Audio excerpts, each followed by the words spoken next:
This is telling me this is probably even closer than my numbers are telling me, and therefore I should give JDM a chance. Welcome to First Strike, only on VSiN, the sports betting network. Here's your hosts, Dave Ross and Rob Moreno. And welcome to First Strike here on VSiN. I'm your host, Dave Ross. Going to have Rob Moreno join me here in a little bit to get his El Modelo selections. But we always love when we have Reed Kuhn on the program, because to have El Modelo, you had to have the originator, the OG, as we like to say. And Reed, you are exactly that, the grandfather, or the father, if you will. You're not that old. Here of analytics and MMA. Give him a follow on X at Fightnomics. He's the author of a book of the same name. Reed, it's great to have you here before we get to UFC 322 this weekend with 2 title fights. But for those that are new to how you got that moniker, and it's well earned, there really was not analytics in MMA before you, correct? Like, you kind of cracked the code and got it started, and they use your data points still to this day. Yeah, my timing was impeccable. Just found myself in a back seat with a UFC producer, and I started asking way too many questions because I'm a consultant. That's what I do. And he was like, go figure it out, smart guy. But at that time, it was 2 guys in DC, which is about where I was living at the time, who created a system. And they had categorized all data up through, I believe, UFC 100. This is a long time ago. Wow. And they gave access to a few people. I was one of the first people to get access, and I ripped it apart, and I started creating scouting reports. And it just snowballed from there. So here we are many years later.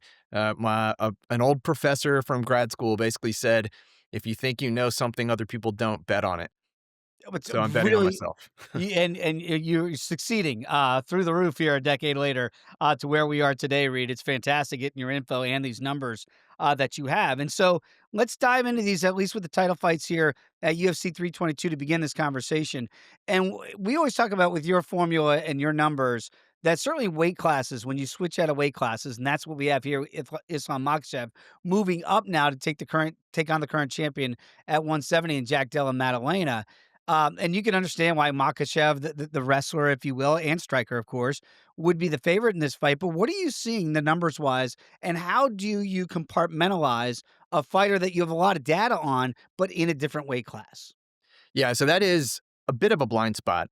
So we're not accounting for the weight class change. We are looking at historical performance of the fighter, agnostic of weight class. And there is a lot of switching, and usually it's enough to wash out. I think it is relevant here with Makhachev going up a full weight class, and a bigger one at that, 155, 170. That's a slightly bigger leap than maybe 145 to 155. But the point is that that's not in the models. What it is, where it is actually in my after the fact read. It's looking at these numbers and saying, if anything, fighter A has a disadvantage because he's moving up. He earned his stats against smaller opponents, and here he is facing someone bigger. This is also going to play into the next title fight. So we are 2 for 2. This is, I think, I looked it up. I think this is the first time we have 4 champions who have not lost their belt through competition. I think Makhachev was stripped of it, Right? but 4 people coming off a successful title fight, all fighting on the same card. Wow. So not even UFC 100 had that, UFC 300. I went back and checked a few of those because there was always, someone who was coming off a loss. But it's an odd situation, and both title fights have the same dynamic. In this case, my lean is towards the lighter guy in Makhachev. Obviously, I like dominant wrestlers, and he is. There's a few other factors to get into there. So after the fact, I might discount that slightly and say, based on the price, I'm not sure there's a ton of value there. But I do think that all things being equal, performance-wise, JDM has a chance to take this into deeper waters. And I think that's what this is telling me. This is telling me this is probably even closer than my numbers are telling me, and therefore I should give JDM a chance. Because one thing I do notice is that while he is taken down a lot, he's not an offensive wrestler by any stretch. He's great with his hands. He is good at standing up. He got taken down 11 times in his last 2 fights, but the control time on average was less than 1 minute per takedown. So that tells me that even when he's on the ground, and that is a statistic that Fight Metric actually tracks, it's stand-ups.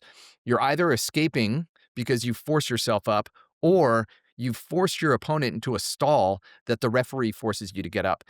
It doesn't matter. The point is that he somehow gets back to his feet. He unleashes his hands, and here he is. He faced 2 very good grapplers in Bilal Muhammad, Gilbert Burns, and he did enough damage on the feet to end up winning those fights.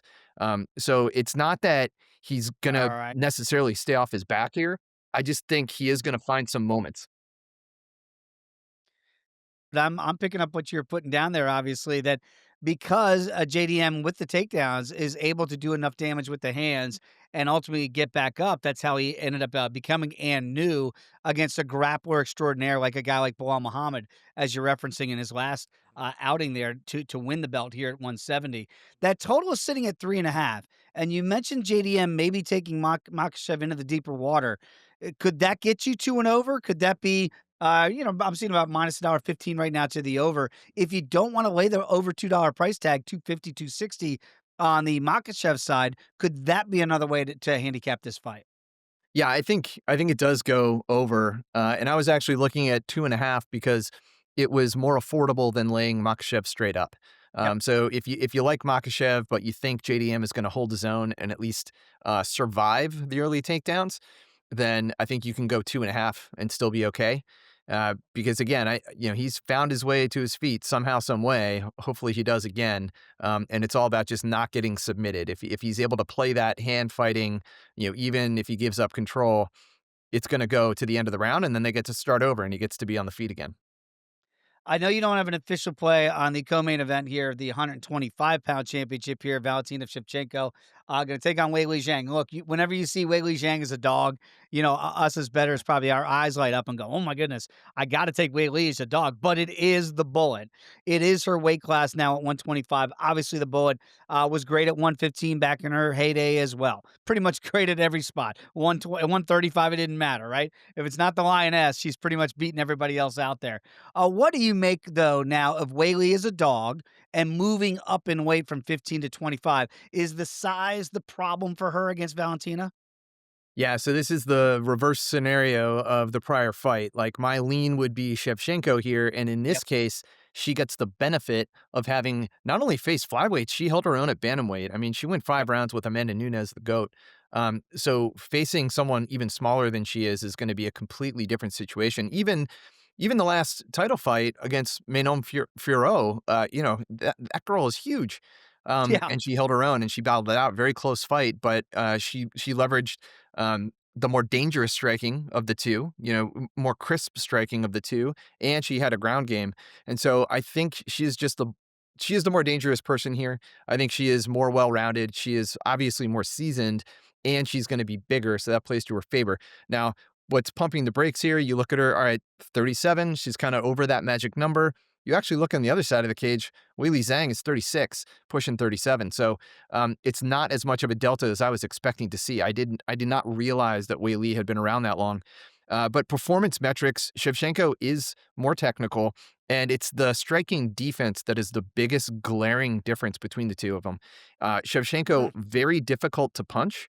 And she proved that against Fiorot, who wanted to stand and bang with her, versus Zhang, who just eats punches and relies on her chin. And she now has been dropped a couple times and has powered through it. But I don't know if you want to play that game with someone like Shevchenko. I mean, she's proven she can damage people on the feet. And if this does go to the ground, I absolutely trust her having the grappling skills. So again, my lean here is with Shevchenko, and in this case, the hypothetical discount that I might apply for a weight class change actually works in her favor. So I may still bet her. I don't want to see it go too far, though. Let's stay with the women's here and talk about Aaron Blanchfield. I thought this might be a champ in waiting, and of course she's had her setbacks here. And Tracy Cortez has been on a heck of a roll here. But I wonder if the model is showing you Blanchfield. We know what she wants to do.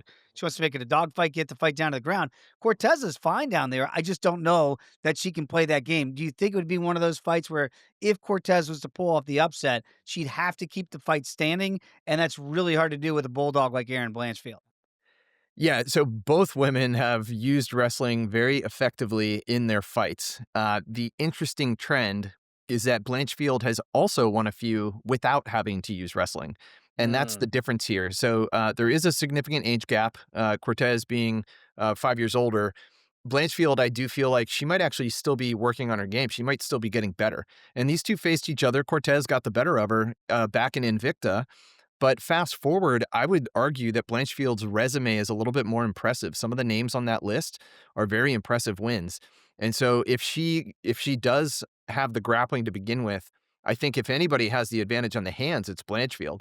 So the question is, what happens when she faces another grappler if they go on the offensive? Cortez is the one getting the takedown. Mm. Blanchfield, her takedown defense, 80%. So that's significantly above average. Pretty solid. She's faced 20 takedowns in the UFC already. So at 80% is actually very good. Whereas, the takedown accuracy of Tracy Cortez is about average. So while she's good at getting control, it's getting there. Sometimes you have someone who's great at jujitsu, but not necessarily on the wrestling and the takedowns. So that could cancel each other out, and Blanchfield probably has the advantage on the hands. Cortez has been dropped twice, and her defense is it's not tight enough that's going to limit punches. So just overall, I think there's enough edge stacking up here with Blanchfield, and I do think where she was 5 years ago when she lost that fight, she was like 21 years old. Right. She has probably gotten a lot better, whereas Cortez was already pretty good, and I don't know where her upward potential would go compared to Blanchfield. Yeah, I'm with you on that. It feels like even though you got to lay over $2 here on the Blanchfield side, feels like the right side to be on here, and the numbers that you have are bearing that out. Beneil Dariush, I know that you and I love to root for our older guys out there, and certainly he's been a fun one to watch. But he's going up against BSD and Benoit Saint Denis. Denis a solid favorite. You're about $1.85 in the marketplace here. Come back in Dariush, I'm seeing about $1.35, $1.40. What do you make of Benoit Saint Denis? We know he can kind of do it everywhere you want to do it. And Beneil is pretty well-rounded mixed martial artist as well. But sometimes I think we wonder if it's maybe the best days of Benny have passed him by. What are the numbers bearing out there? Yeah, I mean, statistically speaking, he's now 36 and a half. So arguably, yeah, he has passed those best days window. Benoit Saint Denis, not quite 30. He's also going to be bigger. So bigger, fresher, less damage. Now, BSD does take punches a little more than he should, and I think that derailed him against I think it was Dustin Poirier. But just on a per punch basis, he is the harder hitter. He's slightly more accurate. So offensively, if he takes the action of Dariush, I think Saint Denis is the one landing more damaging strikes. At this point in his career, Beneil Dariush has been dropped 7 times. That might be the highest number of anybody on the card. I'd have to go back and check, but I would guess it is. It's suffering 7 knockdowns in a career. You usually don't get that high without washing out. So on the ground, so what happens if they grapple? It's actually BSD who's the much more aggressive grappler. He's attempting takedowns very frequently, putting you against the fence. If he doesn't get it, he puts you in control and then drags you down eventually on the second or the third attempt. And so he does have decent ground control time. That's normally something in Dariush's favor. He is slightly above average in terms of wanting to wrestle and is pretty good at holding that position. But in this case, he might be playing defense. And if he also doesn't want to just get into a firefight with a younger, bigger guy, that could be a telegraph there that BSD is ready for. So again, I think there's enough lining up on one side of the equation. I think I'll back BSD here. Michael Morales is a kid on a rise, man. I mean, he's just a tough out right now. Small underdog against Sean Brady. And Sean Brady, Philly tough as they come. We know that. He'll take on anybody, old, young, doesn't matter. What do you make of this fight? I find it so intriguing from a matchmaking perspective here. And you would assume Brady's going to have the home crowd, if you will, at New York City at Madison Square Garden. What do you make of this one with Morales? You would think we'll want to stand and bang. Brady, I think he welcomes any style of fight. Yeah, I hope Sean Brady doesn't want to stand and bag in this case because Morales is really good at that. His knockdown rate is among the highest on the card. He's scored 6 of them, but it's also just the rate at which he scored them is very impressive. So he's very good at putting people onto the canvas. He's an accurate striker. He can, they actually have very similar accuracy offensively as well as pace. It's just the power advantage for Morales is noticeably bigger. He has an enormously long reach. Almost so Yeah. much so, I'm not even sure I believe the number that is in the Fight Metric database for his wingspan. I mean, we're talking like way longer than GSP was rangy for welterweight. This guy's enormous. So I don't know if that's real, but if it is, that might explain why he's able to reach out and touch people and put them away. But it's the grappling. So he does have good takedown defense, Michael Morales, but Sean Brady has out-wrestled very good grapplers in the past. And so I don't think Morales is going to be able to stay off the ground long enough. And Sean Brady hopefully has a game plan where he's not just willing to punch this out. Don't take any chances. Clinch up, drag him down, and then he's very good at backpacking people. So Sean Brady can stay on the ground for long periods of time, control that, and this is only a 3-rounder, so I hope he doesn't take too long to develop that. Now, I could see him losing a round, but I do like Sean Brady to control his way to multiple rounds of victory. Yeah, you would think if this fight goes down to the ground, that's where Sean Brady's going to excel. Sometimes that ego gets in there, and you want to bang it out with somebody like Michael Morales. Maybe not the best advice. Very quickly, Chepe Mariscal here is a small underdog against Pat Sabatini here. As I look at the numbers here on early in the week, plus $1.14 I'm seeing on the Chepe's side. For Sabatini, minus $1.35. What are the numbers showing you? Is the dog live in this one? Yeah, he might be. Sabatini, I think of anyone on the card, technically he has the highest ground control time of any fighter. So he is also a guy who drags you down early and then stays there, just keeps the fight not on the feet. I think I think Chepe has the advantage with the hands. Yep. He has more accurate and better defense and a much higher pace. And he actually is a willing grappler. He actually does go out and try to take people down. And it's not that his ground metrics are bad; they're just not quite as good as Sabatini. Sabatini's are extremely, extremely good. But can he stuff a couple takedowns and then force the hands? I think there is a chance there. I'm gonna have to see where the prices land on that one. I'd like to find some value in that play, but right now it's a little bit up in the air. Reed, you're the best. We say it every time you're on, and it's for good reason. And so appreciate your time as always, my friend. Cannot wait to see what the food pairing is, too. That's why you got to follow him at Fightnomics on X. Have you figured that out for the New York crowd yet? We're outsourcing. I have dinner reservations at Ruth's Chris Steakhouse. Good man, Reed. Appreciate you as always. Coming back here on First Strike, Rob Moreno, see if El Modelo concurs with what Reed has found. That is next right here on First Strike.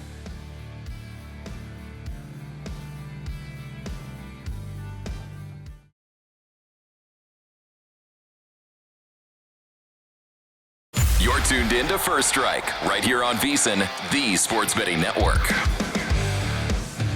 We are back. First Strike, Dave Ross and Rob Moreno here. Great conversation with Reed Kuhn. And by the way, if you want more UFC picks, as we do each and every day on the network here, Rob, you have to become a VSiN Pro subscriber if you are not already. As little as $9.99 for your very first month when you become a member. But right now we have a Sports Equinox special. So people out there, $120 covers you through everything we do, not just UFC, obviously, every major sport, all the way through May 1st of next year. So it's a great deal right now. So again, you want to try it for $9.99? Go for it. But the better price point there, $120 covers you all the way through May 1st. We'll be well through what? UFC 325 by that point, as we got 322 to break down here, Rob, at Madison Square Garden. As we talked about with Reed, I mean, the fight card is so deep. When you get to the end of the year, you get a massive card like this at MSG, the world's most famous arena. And I do think the promotion does it right. Do you look to some of the fighters that maybe are less traveled, or do you go right to the top with the 2 title fights? Oh man, this card it's deep, like, and especially for model purposes. Yeah. I mean, there's 14 scheduled, I believe, right now, currently. That's, cross our fingers it Yeah. stays that way. The model had data for 11 of them.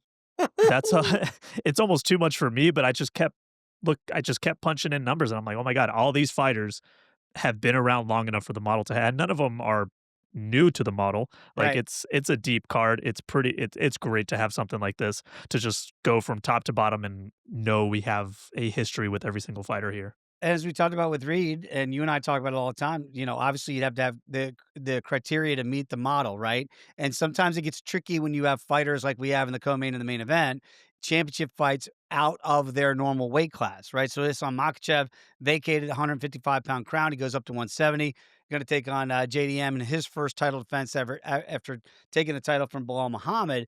So obviously, Jack Della is going to be the bigger fighter in there against Makhachev. And as we talked about with Reed, we know the control that Islam's going to try to do with the grappling, but it's not that he's looking to necessarily finish on the ground. It gets me to what I'm going to play. Surprise, surprise. I'm back in the over 3.5 rounds, and the number has gone up, Rob, as the week has gone on. You got to lay. I got it at $1.20 at circa. I'm seeing $1.35s out there. Maybe they've been watching our show a little bit, but I do think the control for Makhachev, if he gets JDM down, which I suspect he will, and that JDM is very good about getting up eventually, but it will take time. I don't. You can be surprised in main events, certainly in MMA all the time. I would be shocked if we get somebody going out there and one fighter destroys the other fighter inside of 2 rounds. I just think it's got the propensity to be a longer fight, and that's why I'm backing the over 3.5 rounds. I actually love that play. I've been scratching my brain how to play this main event. It's as you mentioned and Reed has mentioned, it's so different when a fighter changes weight classes, especially someone who dominated their own weight class and has now chosen the challenge of going up. And there's really no data we have that we can really use to quantify what it's going to be like for Islam Makhachev to fight at 170. But you're right, he now doesn't have that size advantage because he can't just lay his body on a fighter the Right. same way and use that strength. But we go with the data we have and we run with what I have. And as you mentioned, JDM will be the bigger fighter, and actually not tremendously bigger as far as height or anything like that. It's 5'11 versus 5'10, but he will have a 3-inch reach advantage, and that could play a factor if JDM's able to control the fight in his style, as we saw him do against Bilal Muhammad, right? Muhammad, which question his game plan. He only attempted 9 takedowns across those 5 rounds, but we thought Bilal's path would be to get the takedowns, and whether he couldn't or didn't even try, JDM played his fight and he got to strike, and his striking numbers are there for a reason. I mean, he lands 6.78 significant strikes per minute. That's extremely high, 2.19 differential. So he is absorbing some of that trade shot, but he's also scored 6 knockdowns. So he has a power punch. Islam Makhachev, we know that's not his game, but he stays clean relatively in the striking, 2.63 landed per minute, 1.07 differential. So he only absorbs less than 2 significant shots per minute.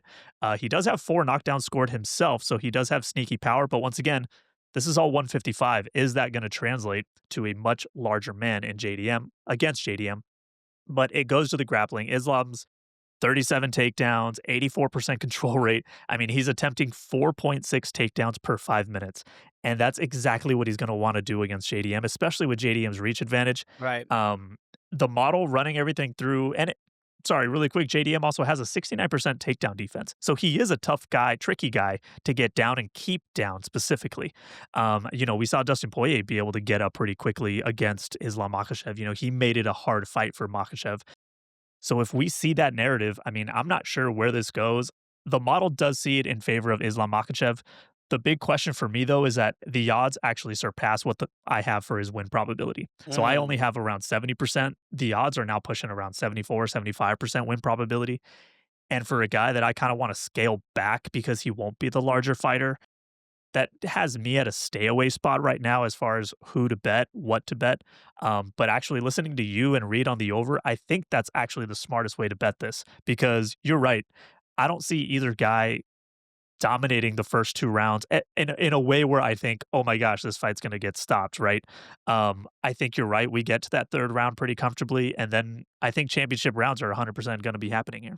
Yeah, and I do. And to me, it's dog or pass on the side, but I do like the total better. I just think it's a play that I'd be more comfortable with. And I know Reed even said you can look for some 2.5s out there. Obviously, going to pay a little bit more, probably closer to $2. But if the model leans towards the Makhachev side, you're getting a much better price point at that over 2.5 at even laying $2 versus laying 270 if you did like the Makhachev side here. So I lean a little bit to the JDM side, not enough to get me to the window, but the over 3.5 here at $1.20 is still got its circa today. You can play those price points. I think it's a better way to go. Co-main event, another fighter moving out of her weight class here in Weili Zhang from 115 up to 125 pounds to take on, dare I say, the 2nd greatest women's MMA practitioner of all time in the bullet, Valentina Shevchenko, with all due respect to Amanda Nunes, who I still think is the best that we've seen. And those fights that they had at 135 were legendary as well. So it doesn't matter where Valentina fights, 15, 25, 35, she's just that good.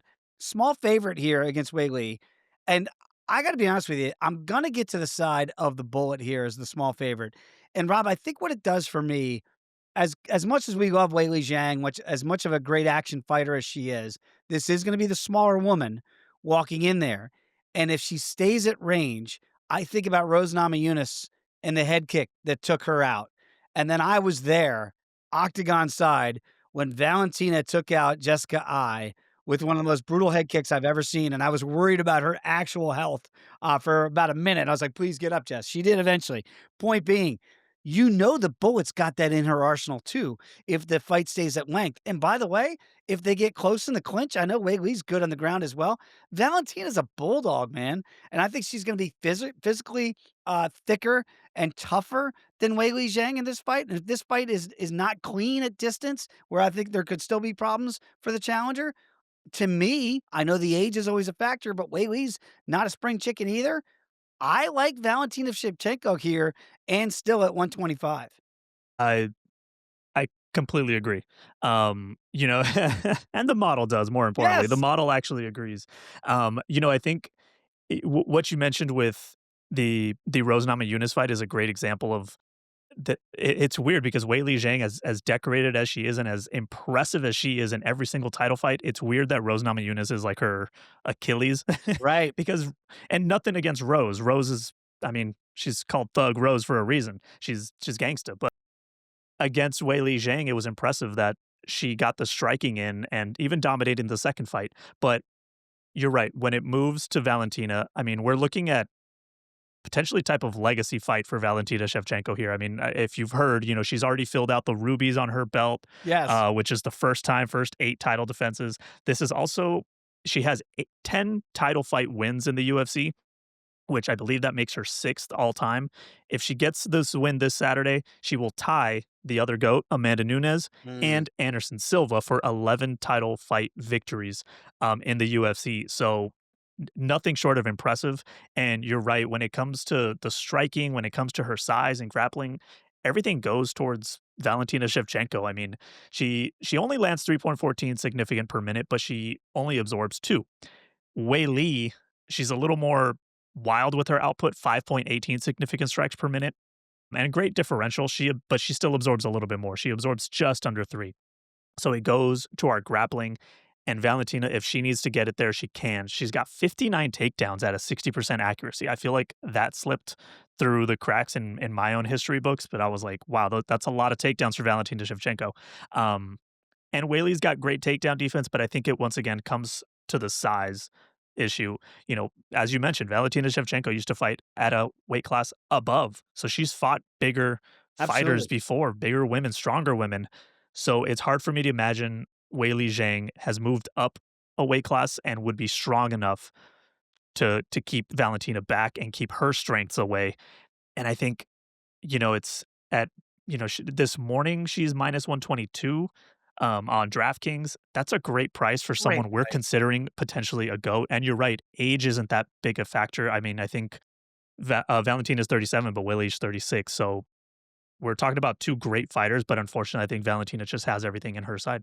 I couldn't agree more, and I always like it when the model sees it the way I see it too. So I'm like, what am I missing here? Shouldn't she be a bigger favorite? But she is now. We're going to be back in the side of the bullet here. Let's stay in the same weight class. Go down to the prelim fight. And I think Erin Blanchfield. I think maybe people thought for a minute that she was the heir apparent in this weight class, and then she fought some bigger women and didn't look the same. Right now, Tracy Cortez. A lot of people like her for a lot of different reasons. We understand why. We all love to watch Tracy Cortez fight on Fight Week, right? And part of that is it's interesting that people do play favorites for, whether they're active on IG like Tracy Cortez is, and a little bit about it, and they become more public fighters. I feel like that's the case with the Tracy Cortez. Yes, she's a big underdog in this one against Erin Blanchfield. I could almost make the case, and I hope the model does too, that Blanchfield should be an even bigger favorite than she is against Cortez. You tell me where Tracy Cortez has an edge against Erin Blanchfield, because if this fight hits the ground, man, I just don't think that's and I know that's where Cortez is normally very, very good. I just don't think that's gonna be an advantage for her against a bulldog like Erin Blanchfield. So you're right. I think, in all respect to fighters who, not taking away against Tracy Cortez's, Instagram game and what she Right. does. I mean, at the end of the day, as we know, the Promoting. UFC kind of is a popularity contest when That's you right. want those big fights. And I think this is a big fight for Tracy Cortez. And I think she gets there because of that. Also, surprisingly, I feel like I have to remind myself, Erin Blanchfield's only 26 years old. It's I feel like we it's like the fact that she was a fight away from a title shot, what, 2 years ago Mhm. is crazy considering she's now 26. So I think she still has plenty to go, especially when we just talked about, the 2 title contenders for this weight class are 36 and 37. So both these women have time if they wanna reach that moment.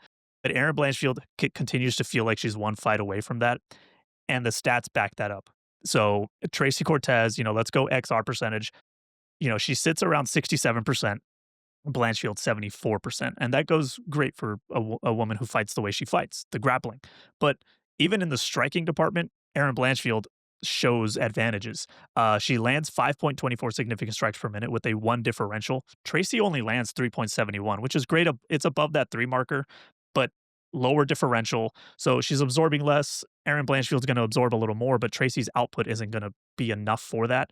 So and we know Erin doesn't use it as far as knockout potential or anything like that, but if she can mix her hands in, it's to get in close, it's to grab a hold of you, and that's where our concern is, right? Because, I mean, Erin doesn't have a high takedown accuracy, but we know she'll chain them together and she'll get you down. She's And if not she stopping him. does, and if she gets a hold of you, it's 96% control rate that you have to fight against. And I think um, the takedown defense just isn't strong enough for Tracy either, 61%, and that's where my concern is. And I think, this is a rematch, 6 years in the making. They fought back in Invicta, 2019, and I think Reed brought it up. You got to think about how old Erin Blanchfield was at the time, so early on in her career, and impressive for Tracy Cortez. She's only had 2 losses in her entire career, so both these fighters are well tested, actually, when you really look at their resume. But I think Erin's grown a lot more, and not saying Tracy hasn't, but I think Erin's gonna continue to evolve, where I think Tracy, not saying she's peaked, but I think her skill set probably hasn't changed enough where Erin has, and Erin's gotten stronger, mature, and it's gonna be that scramble dominance, and I think it all leans towards Erin. I think you're right. I think she could find herself as a bigger favorite. She was actually less. She was minus like 235 when I first started looking at this fight early in the week. She's now minus 250. It's exactly lined up with the model, 71% win probability. My way to look at it is Erin by decision. You can find that around minus 150 right now. Either that or, parlay her around, you got other options there. And if you want to get crazy, there is a sub prop 5 plus 525, but let's not get too crazy. Tracy Cortez has only lost twice in her career. She's a tough out either way. Well, I'm just again very impressed that the model and I have lined up 3 for 3. That has not happened a lot here on First Strike. So if you've been watching us since we came back, don't call it a comeback. Very well. I really like where these numbers are lining up, Rob. I do want to ask you if there was a fight of the night candidate. And I know they give out those bonuses, but if you could bet on what the fight of the night would be, I would bet on Kopylov against RoboCop and Gregory Rodriguez. This fight is so fascinating to me. When you look at Roman Kopylov, he looks like he's too small and too young to be in there against a grown He's man, got like a baby face. right? Yeah, he looks like against a grown man like Gregory Rodriguez, who looks like you just can't break that guy. We know that's not the case necessarily here. Is there any way you could support an over? Because this does feel like a fight that if you blink in the first, I don't know, it possibly could be a 5 and under first round, somebody goes out. I'm not sure who does, but I do think this has got firefight written all over it. It does. And this is one of the fights where I have to be careful with how I play it because the model spits one way, but because because of the potential of this fight ending early, that's where things get dangerous with the odds. But so, Rodriguez, as you mentioned, he looked unstoppable. I mean, his name's RoboCop. It's because he just took a hit and he kept on coming. But Jared Cannonier proved that could change. He has bounced back since with an impressive TKO win over Hermanson. So that was nasty. But we're going to look at XR percentage real quick. Roman Kopylov's down at 52%, and that is a concern because now we're teetering towards that red flag area. Rodriguez holds above 67%, which for a guy who gets into some wars is very, very impressive. Striking, Roman Kopylov, 4.74 significant strikes landed per minute, but a negative 0.34 differential. That's a concern in a fight where you're going to be trading shots because Rodriguez lands even more, 5.53 with a positive 0.55 differential. So they're both going to eat shots, but we know that they're both going to do it. But Roman's negative differential is a concern for me with two guys with power. They've both scored knockdowns. We know that. They've got, I think, 13 combined between the two of them. We know they both can get knocked down as well. They both actually hold exactly 62% head defense, significant strike defense to the head, and their takedown defense is also extremely high, mainly because that's not where they want to go anyways. You got 88%, 90%. Rodriguez does maintain great control, though, as far as clinch and ground does, 74%. So he can even make it dirtier by getting in close. Two powerhouses, four power fists coming around. It leans Rodriguez's way, and it gives him a 69% win probability. The value is very tight at his current odds, which is minus 170. That's where I got to measure my risk because at the end of the day, he could dominate this fight, but we're talking about two guys that are throwing heavy hands, and Roman could catch him at any moment, as we know, and it could flip everything around. So currently, the official prediction is RoboCop, but we'll see how we play it. I have not played this yet. I am looking to the under 7.5 minutes here for a potential 3-round fight. For that'd be a round and a half here, people, at plus money, plus $1.30. So the toughness of Rodriguez says, "Oh, you back the over minus $1.55 over 7.5 minutes." I don't know that I like that because if they get off to the fast pace that we think they will, yes, RoboCop can take those punches, but sometimes it really saps that gas tank. And same place here. If he is pressuring Kopylov and he is in the clinch and he looks like the physically bigger, dominant man in that octagon, how long can Roman Kopylov take it? I'm not so sure he can. Maybe he's got another sneaky spinning back fist coming because he does like to do that move a lot. But short of something like that, you could see this being a war of attrition very quickly. And that's why I think that 7.5 minutes, I might play the under at plus money. Look, we appreciate everybody who watches First Strike each and every week. Like, subscribe, please, to the podcast. Rob, anything else on there that the model sees that you like? Because it is such a deep card, but I think we've hit a lot of the big fights between you and Reed. Yeah, we'll leave a little bit more. Check out VSiN.com tomorrow, Thursday, if you're listening to this later. But there'll be an article up, and I'll actually post all the win probabilities that the model spits out. As I mentioned, there's 11 fights predicted, so look at those. But I'll have maybe another breakdown or two in there as well for fight previews. But yeah, make sure to check out VSiN.com. Another reason to be a subscriber. What a week! Cannot wait for these fights on Saturday, Rob. You're the best. Appreciate it. Give him a follow. The Robbio, right, on X? Yes, sir. There it is. A great follow. And make sure they follow you, D-Ross Sports. At D-Ross Sports. Hey, just don't be offended, people. We like to have some fun out there. We'll see you next week, and cannot wait to see how this fight card plays out. Cash some tickets. We'll see you right back here on First Strike on VSiN, the Sports Betting Network.